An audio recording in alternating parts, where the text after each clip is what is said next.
The truth about Africa from Africans.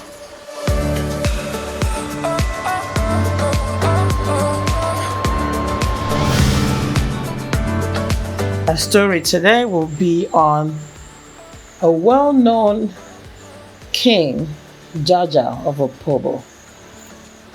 Contrary to popular belief, slavery in what is now modern-day Nigeria existed in full force before the arrival of the first Europeans to the West African shores. Slaves in pre-European West Africa was generated by intertribal and inter-kingdom wars. For example, the Ibibio-Arochukwu Wars, which raged on and off from 1620 to 1902, with each side enslaving prisoners of war. History has it that this war raged on and it involved the kidnapping of prisoners of wars and kidnapping of locals by the Ibibios, and the Arochukwu kidnapping Ibibios and enslaving them over several years. In this episode, we will focus on one such slave and his rise to be one of the most famous and feared kings of what was then called the Bight of Bonny, which is a section of the Atlantic Ocean. This is the story of King Jaja of Opobo, as told by his descendants.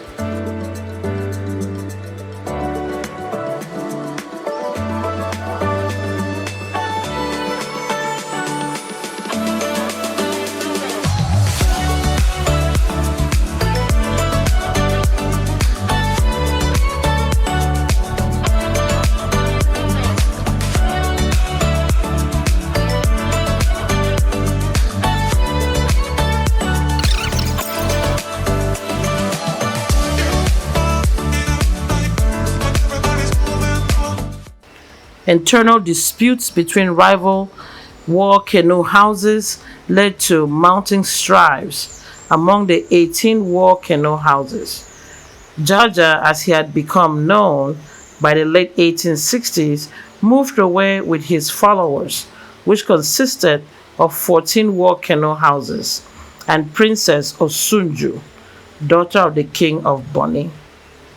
They all cast their lot with Jaja, who moved his band of followers to a small, uninhabited island located midway between Bonny Kingdom and the river confluence, leading out to the Atlantic.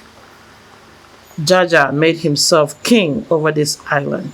He ruled with 14 chiefs and their war canoe houses under him, each chief representing the 14 clans which left Bonny Kingdom, with Jaja, and also Princess Osunju, who later became his queen. Her palace still stands in Opobo Kingdom to this day.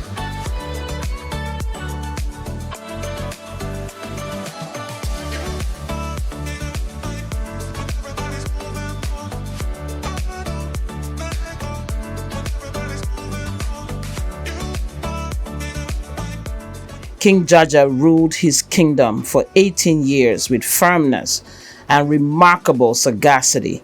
He strengthened his relations with the hinterland palm oil producers through strategically arranged marriages. He also was a very fetish king who used blood covenants to bind his business partners and associates to his cause.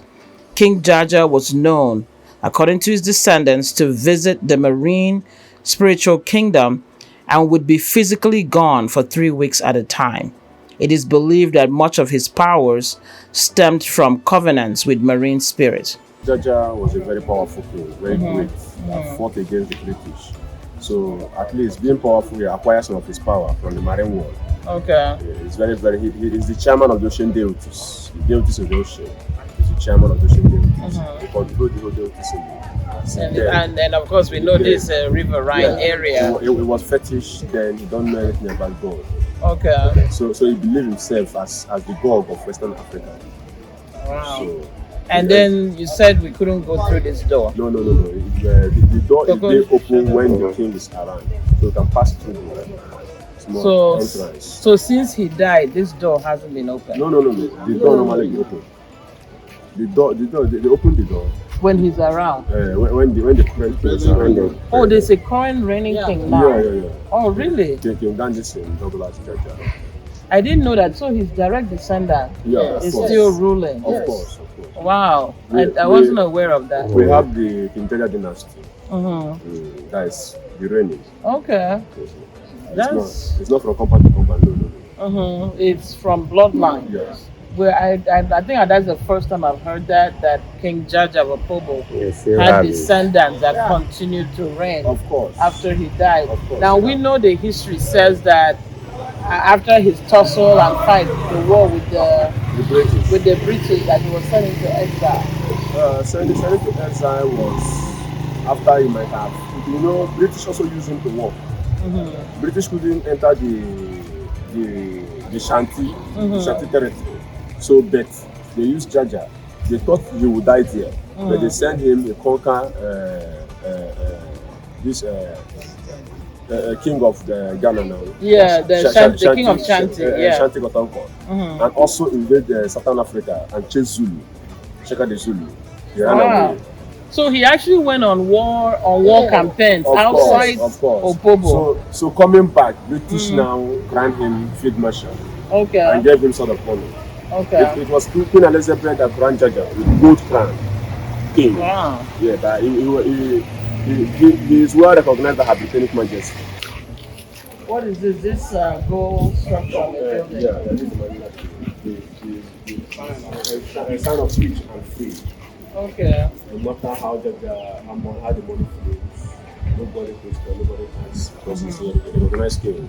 This tree bears money, grow of money. Wow. So we have the tree of money then. The tree that grows money. The Manila tree. Yeah, Manila tree.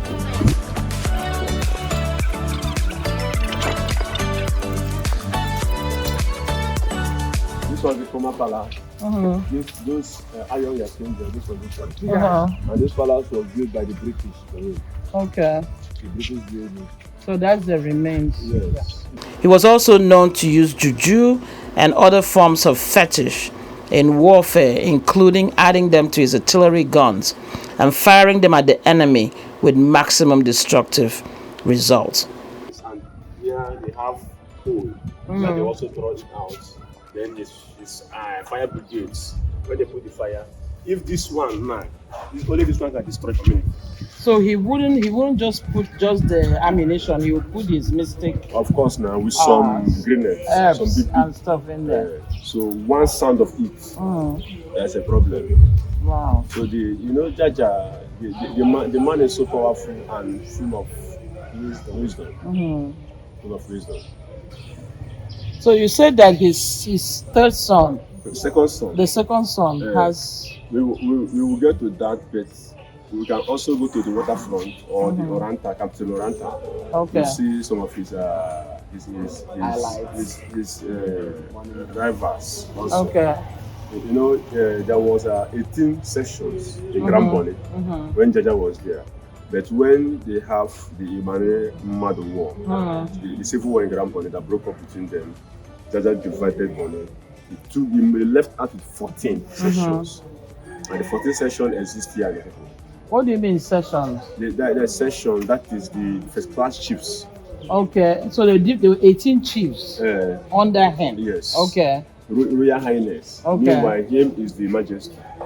I see. So till today, up to today, Indian Judge.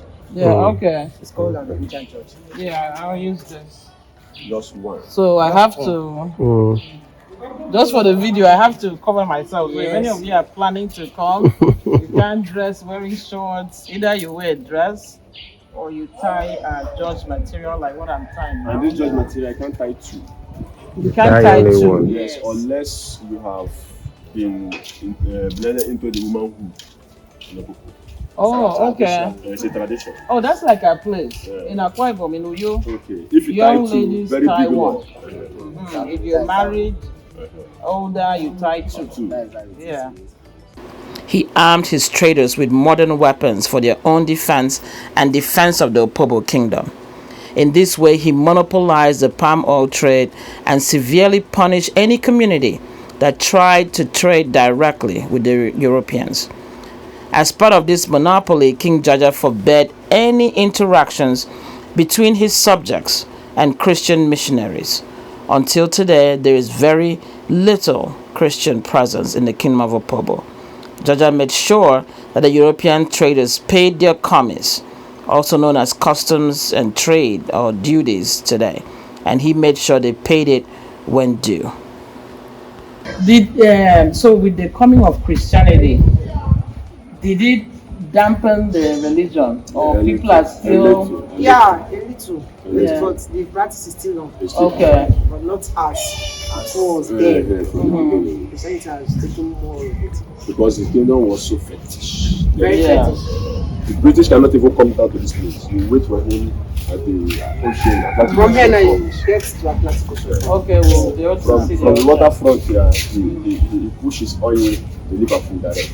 Yeah, we read that in our research that he's so direct. Yes. No European middleman. That was why the white men. That was why he killed him. Let me see. Then he went for Do we know how he died? He died on his way back from England. The West Indies. From the West Indies. Yeah, from the West Indies.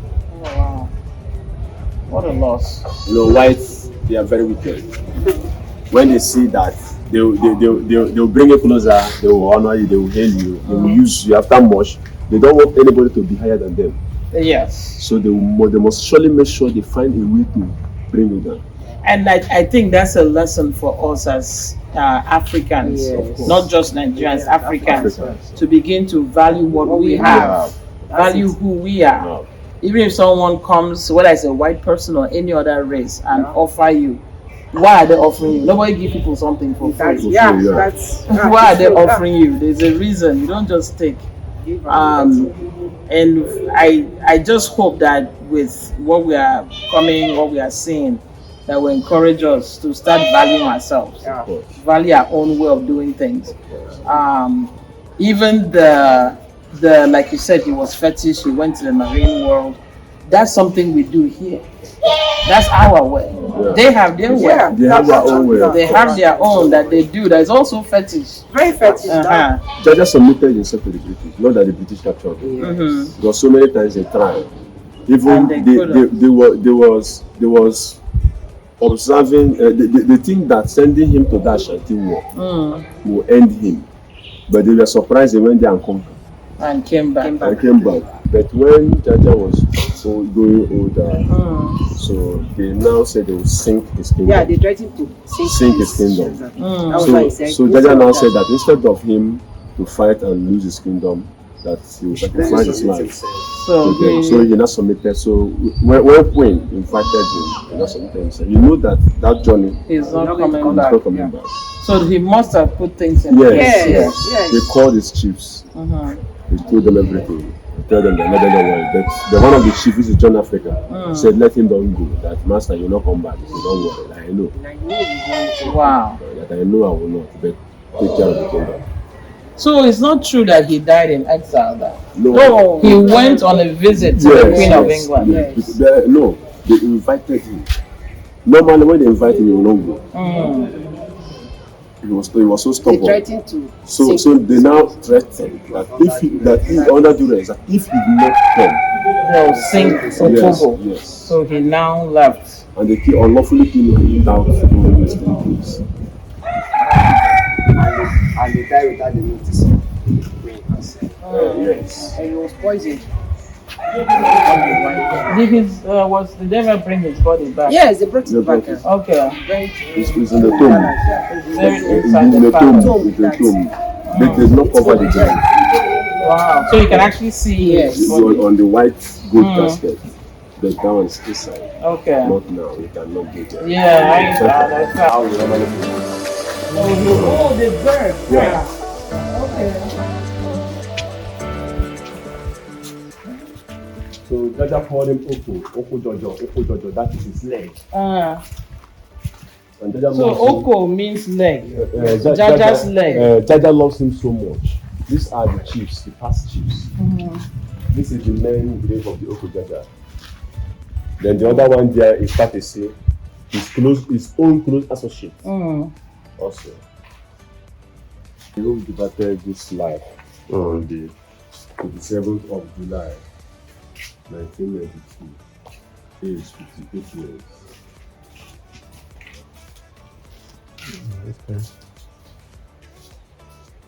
He always discharges duties very. These are the native manifolds, the native manifolds that Jaja used then in his war boat. You know, Jaja had a war boat.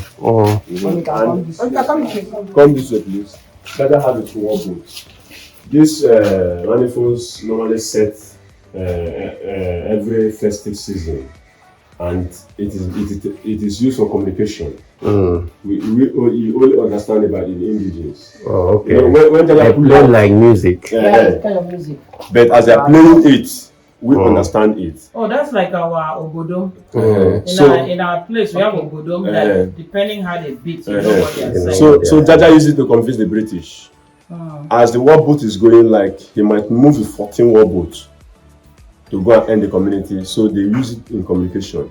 Okay. There's no phone, there's no sign. Yeah, so as they're beating it, the other people will know the sign. When meanwhile them have their own too. All 1 kilo have it. Yes. All 1 kilo have it. So see your process. This is the palace of the Oko Jaja. If this door will be open, there is a picture of the Oko Jaja himself. But nobody is here now. No. For now, the normal lock it. The normal lock it.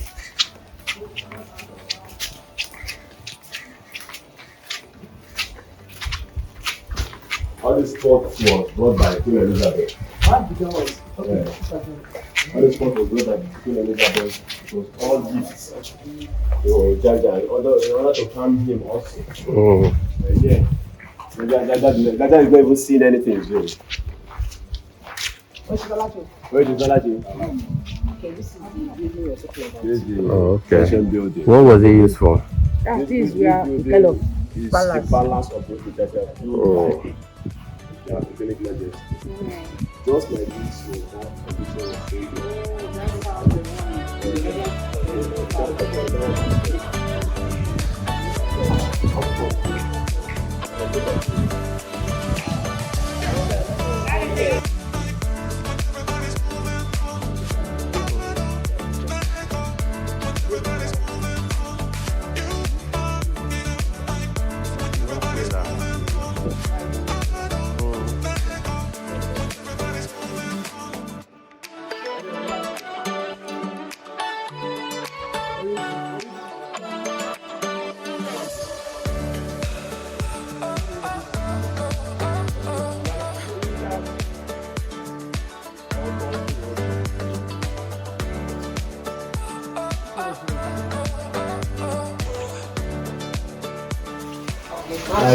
Like what I said, That's same. manifold they use, and this ancient, not today.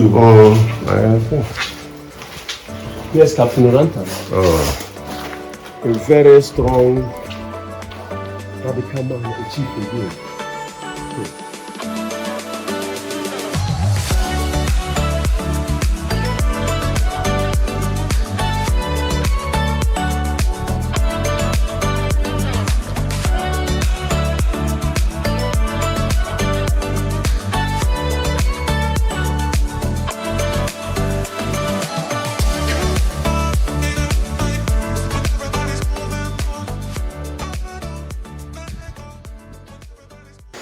By settling in Opobo and continuing the palm oil trade, King Jaja essentially and strategically cut off Boni Kingdom from access to the lucrative hinterland oil markets. Opobo land is located northeast of Boni, between Boni and Ibibio land. Until today, the Ibibios of southern Nigeria are still one of the largest producers of palm oil in the region, and that region exports internationally. even today. King Jaja was married to Queen Osunju. They had 2 sons. The oldest was Crown Prince Saturday Jaja, who died in 1894. He was the chief of Prince Saturday Jaja War Canoe House until his death. This War Canoe House was established by King Jaja in 1872. Their second son was Prince Warabo Jaja. Prince Warabo was sent to the former Manor House School in Frodham, England. It was located on Main Street at the time. In 1881, when young Prince Warabo Jaja arrived at the age of 13. Unfortunately, the young prince passed away just a year later when on April 21, 1882, after a game of cricket, he suffered an acute inflammation of the lungs and was laid to rest in the burial grounds of St. Lawrence Church in Frodham, now located on Church Road in Frodham, England. His grave remains to this day. For all his greatness in politics, foreign trade, and warfare, and in kingdom intrigues, King Jaja only fathered 2 sons, of which only one lived to adulthood, and from which came all his descendants to this day. For all of his reign, King Jaja focused on the palm oil trade, which was the main source of the kingdom's wealth. He continued to trade directly with Liverpool and created a relationship of mutual respect with Queen Victoria of England. In 1873, the British monarch recognized him officially as the King of independent Opobo, after years of British attempts to overthrow him as the lead palm oil tradesman in the region. In response, King Jaja sent a contingent of his soldiers to help the British in their war against the Ashanti Kingdom in the Gold Coast, what is now modern-day Ghana. His soldiers utterly routed out the Ashantis, and Queen Victoria expressed her gratitude in 1875 by awarding King Jaja a Sword of Honor. She also gave him 2 artillery guns and several iron-cast cauldrons for processing palm oil, as well as a prefabricated building, all of which was brought by ship from Liverpool, England, and presented to King Jaja. All of these gifts are still on site in the present Kingdom of Opobo. His harsh treatment of the European traders plus other geopolitical factions at the time led to the beginning of the demise of King Jaja of Opobo. The interest of Germany in West Africa and the interest of Britain in maintaining her grip and her monopoly of the peoples and nations and resources of West Africa would set the stage for what ultimately led to the death of King Jaja of Opobo.